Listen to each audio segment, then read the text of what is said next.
Joy is so important to your health. A.J. Jacobs opens a door to a bigger truth, that health is not only built through exercise, sleep, nutrition, or the habits we track. It's also built through joy, pleasure, and the relationships that help us feel supported and connected. Positive emotions like joy can help broaden attention, support coping, and build psychological resources over time. Joy and connection aren't just nice feelings, they're part of what helps make health and resilience sustainable. This season, we've been asking what resilience really means. We've looked at endurance, pressure, and curiosity. In this episode, A.J. Jacobs brings us to something just as essential: recovery, and more specifically, the role of joy in resilience. Resilience is not only the ability to endure, it's also the ability to come back to ourselves, to connect with people we love, to feel pleasure, to laugh, and to remember that health is not only about living longer or performing better, it's also about being able to fully inhabit the life we have. You are listening to TEDMED Now, where science and story inspire curiosity. I'm your host, Kelly Thomas. In his TEDMED Talk, Jacobs takes us inside one of his signature personal experiments. He asks, what would happen if you tried to become the healthiest person alive? Over the course of a year, he tracks and tests. He changes what he eats, how he moves, how he thinks, and how he lives. At first, it sounds like a comedy about wellness taken too far. By the end, the question becomes much deeper. What is health for if the pursuit of it leaves us disconnected from joy, pleasure, friends, and family? Today, we're exploring what Jacobs' experiment reveals about burnout, recovery, and whole person health, and why joy may be one of the most overlooked ingredients in resilience. Being healthy is not just the absence of disease. It also depends on the nervous system's capacity for restoration, the brain's capacity for reward and positive emotion, the body's capacity to recover, and the human need for connection, meaning, pleasure, and joy. So the question today is not simply, how do we become healthier? Let's focus on this instead. How do we care for our health in a way that restores joy, deepens connection, and builds the resilience we need to keep going? Health is not one magic fix. It's a delicate balance between evidence and behavior, effort and recovery, discipline and joy, control and acceptance. When A.J. Jacobs took the TEDMED stage, he shared his year-long journey in search of something both tempting and impossible: perfect health. I wanted to focus on the body and try to be the healthiest person. Jacobs, who was in his 40s at the time, described himself as out of shape and suddenly aware that he could not take health for granted after a scare with pneumonia. He had already done big immersion experiments, taking on the mind and the spirit. Now he wanted to take on the body. So what did Jacobs do? He turned his body into the testing ground. He assembled doctors, researchers, nutritionists, and trainers. He made an epic list of habits and interventions to try, structuring the project like a tour through the body: heart, stomach, ears, brain, skin, sleep, digestion, exercise, diet, and more. The goal was sincere. He wanted to be healthier, understand what works, and wanted to be around for his family. The project was also a comedy, because I think for most of us, the modern health landscape can often feel almost impossible to navigate. What is evidence, hype, useful, or just noise? And since Jacobs tested his hypothesis, that question has become harder to answer. Today, wellness has its own language: longevity, healthspan, cold plunges, sauna protocols, red light therapy, sleep scores, protein targets, continuous glucose monitors, HRV tracking, zone 2 cardio, gut health. nervous system regulation, microplastics, mouse taping, magnesium, electrolytes, adaptogens, wearables that tell us we are ready for the day before we've even had a thought of our own. I'm exhausted just listening to all the things we could be tracking. And to be clear, I understand the appeal. I'm deeply invested in improving my health span and that of the people I love. Health span is a worthy goal because the point is not just to add more years to life, but to preserve the quality of those years. Our ability to move well, think clearly, stay connected, feel strong, recover, participate, and enjoy the people and experiences that make life meaningful. But even health span can become overwhelming when it gets translated into a never-ending list of protocols, metrics, and rules. Many of us know this tension. We want to make good choices, to use the best evidence, to feel strong, energized, and well. But the modern wellness landscape can make health feel like a constant sorting exercise. What should I track, avoid, or add? And the truth is, not every trend is designed for every body, every stage of life, or every season of stress. Health isn't just about following the rule that is trending this year. It's about listening carefully to evidence, yes, but also to our own body, stage of life, energy, relationships, and capacity to keep going without losing ourselves in the process. Jacobs took that pressure to its logical extreme. He worked on exercise and cardiovascular fitness. He tried primal-style workouts like throwing boulders and logs in Central Park. He explored barefoot running, pole dancing, and tried to increase daily movement by inserting exercise into everyday life wherever he could. To work on sitting less, he wrote a book while walking on a treadmill desk. By the end, he had logged over 1,000 miles. He changed what he ate, trying portion control, raw food, paleo, more greens, and superfoods like blueberries. All the foods that seem to whisper to us, you are making a responsible choice. He tested extremes like juice cleanses, caloric restriction, no sugar eating, not because each one became a lifelong answer, but because he was trying to understand the difference between a healthy habit and a health fad. He looked at sleep, noise, safety, and environmental health. He even wore noise-canceling headphones at home after becoming worried about the effects of chronic noise. He tracked his body obsessively, his weight, waist size, exercise metrics, food choices, and daily behaviors. And he trained toward a more athletic endpoint, including his first triathlon. So yes, some of it worked. Health habits matter, and the most powerful ones are not exotic or even necessarily expensive. They are the basics we come back to time and again: movement, sleep, nutrition, and social connection. The evidence is strong that regular physical activity supports health span. In a large analysis of 15 international studies, more daily steps were linked with a lower risk of death, with benefits leveling off around 8,000 to 10,000 steps for younger adults and 6,000 to 8,000 steps for adults over 60. The point is not perfection. It's that ordinary, repeatable movement, even walking, can be powerful. Sleep matters too, not because I love to see a crown on my sleep score each morning, but because sleep supports nearly every system we rely on to feel and function well. In a brain imaging study, even one night without sleep disrupted activity in the hippocampus, a region critical for forming new memories. Sleep helps regulate mood, metabolism, immune function, learning, and recovery. Nutrition is important not because there is one perfect diet, but because the patterns we repeat over time shape long-term health. Again and again, evidence points us toward whole, minimally processed foods, basically foods that still look like close to the way they came from the earth, the ocean, or the animal. A higher intake of ultra-processed foods has been linked with higher risk of chronic disease and mortality.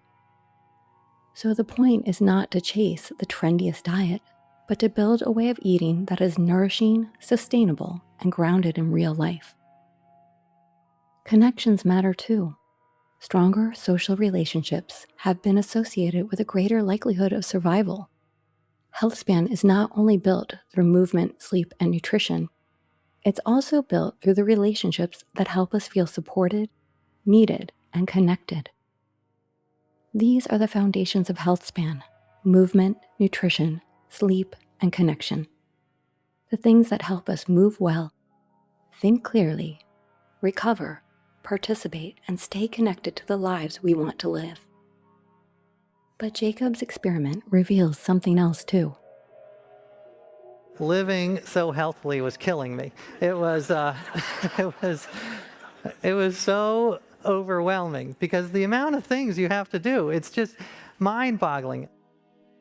When every part of life becomes a health project, health can start to feel less like care and more like control. And control has a cost. Jacobs realized that his pursuit of health was crowding out the very relationships, pleasure, and joy that help make health sustainable. That is where his experiment starts to point towards something bigger than wellness. There is a difference between caring for our health and trying to control every variable in our lives. One can restore us, yet the other can exhaust us. And for many of us, that exhaustion has a familiar name: burnout. Burnout is what happens when chronic stress outpaces recovery for too long. It's not just being tired, it's a state of chronic depletion, where the systems that help us focus, care, connect, move, sleep, and recover have been strained for too long. It's not weakness or laziness, but the body and brain responding to prolonged demand with not enough restoration. In the brain, burnout can look like a stress system that has stayed on too long. The brain's threat and effort systems remain activated, while recovery and regulation systems have a hard time fully coming back online. The prefrontal cortex, which helps us plan, choose, and regulate, gets less efficient, so we may become more reactive, forgetful, irritable, and less able to pause before making a choice. The amygdala, which helps detect threat and emotional salience, can become more dominant, making the brain more likely to ask, what's wrong? What needs fixing? What could go badly? This is one reason why burnout can make daily life, meetings, family, logistics, health goals harder to metabolize. Even things that used to support us may begin to feel like more pressure. Burnout can also flatten motivation and reward. Things that used to refill us may stop registering as restorative. Movement feels like another obligation. Cooking feels like another task. Sleep becomes harder to protect. And connection takes more energy than we have. The brain's reward and effort systems are no longer producing the same sense of drive, pleasure, or satisfaction. So health can start to feel less like care and more like compliance. Burnout reflects a state of allostatic overload. Allostasis is the body's ability to maintain stability through change. It's how we adapt to stress. But when the systems that help us adapt are pushed too hard for too long, recovery is harder to access. The body has trouble shifting smoothly between activation and rest, doing and recovering, vigilance and ease.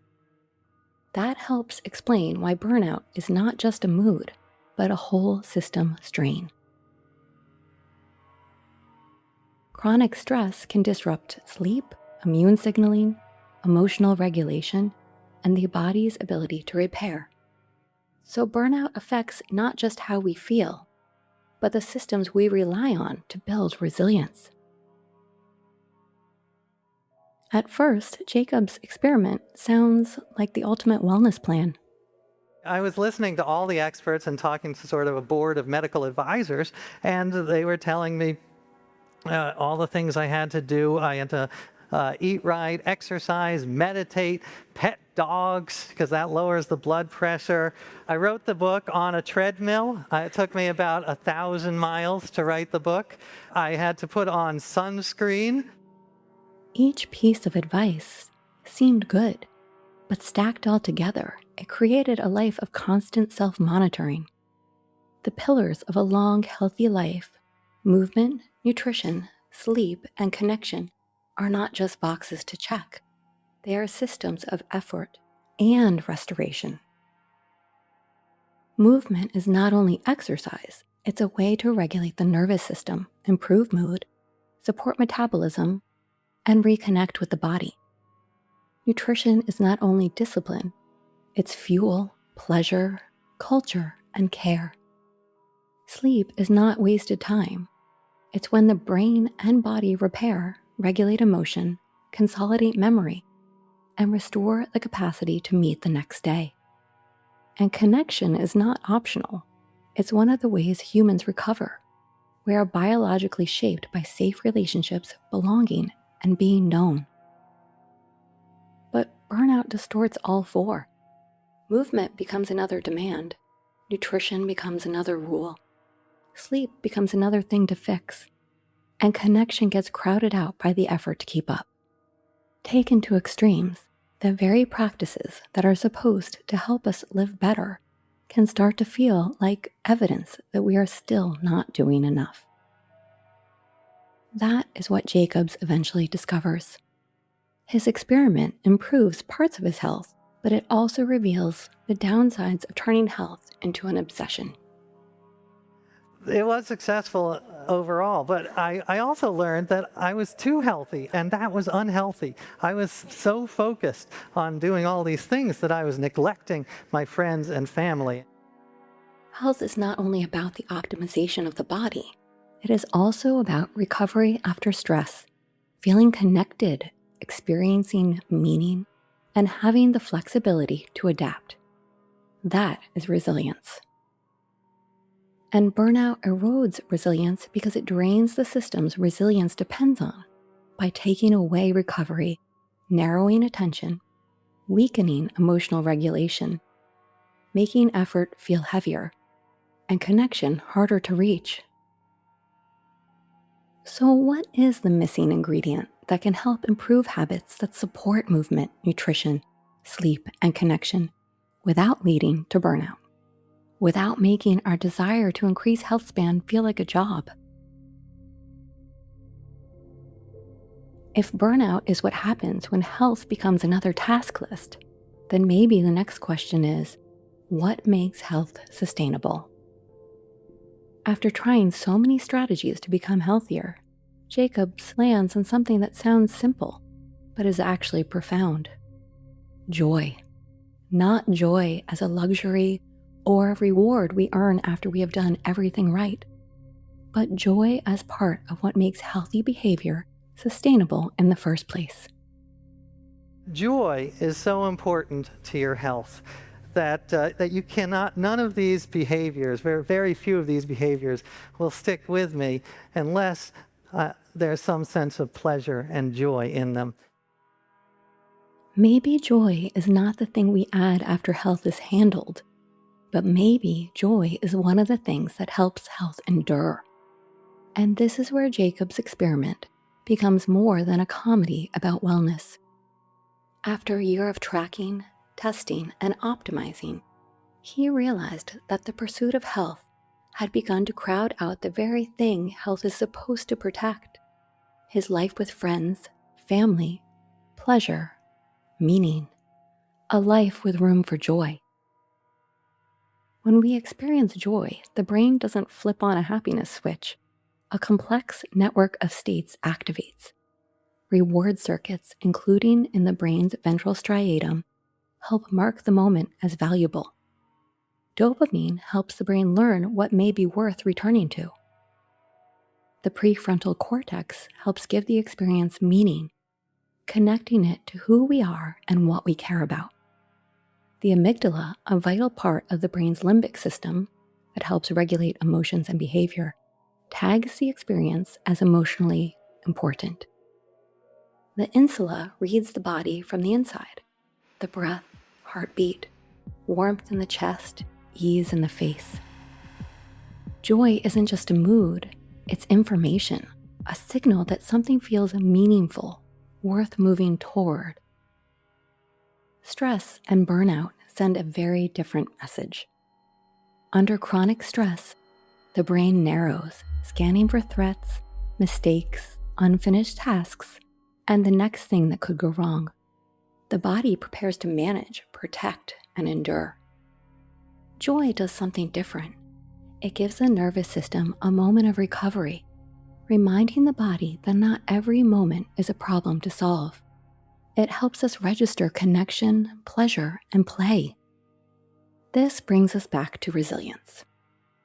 Resilience is not self-optimization, the endless project of tracking, improving, correcting, and controlling ourselves. Joy helps remind the brain and body what recovery feels like. It gives us something to move toward, not just something to avoid. It helps healthy behaviors become less about pressure and more about participation in a life we actually want to inhabit. That may be one reason joy matters for healthspan. Researchers don't always use the word joy. They often use terms like positive effect, enjoyment of life, subjective well-being, and purpose. But across studies of aging and health, these positive emotional states are associated with better outcomes over time. Not just longer life, but more years with function, connection, and vitality. That does not mean joy is a magic shield, that happy people do not get sick, or that we can positive think our way out of exhaustion, illness, or grief. But it does suggest that the emotional texture of daily life matters, that the nervous system is listening. Jacobs points out that very few healthy behaviors will stick if there is no pleasure or joy in them. This is because habits are not just built through discipline. They are reinforced through reward, meaning, and experience. The walk you actually enjoy, the meal that nourishes you and connects you to the people at the table, the movement that makes you feel strong instead of punished, and the sleep routine that feels like care, not control. Joy may matter most when it is not a rare reward at the end of achievement, but a repeated feature of life, something the body can return to regularly. Connection is not separate from health. It is integral to it. Pleasure is not the enemy. It may be one of the ways health becomes livable. And joy is not the prize we earn after doing all the right things. It is one of the ways we recover. Maybe the healthiest life isn't the one we optimize perfectly. Maybe the healthiest life is the one that gives us enough energy, connection, and joy to fully inhabit it. Jacobs' experiment asks, what happens when we spend so much energy trying to control health that we lose touch with joy? Underneath that question is another, harder one. What happens when health is not something we can control at all? That is where we'll turn next episode with Kate Bowler. Thank you for listening to TEDMED Now. If you enjoyed this podcast, share it with someone who brings you joy.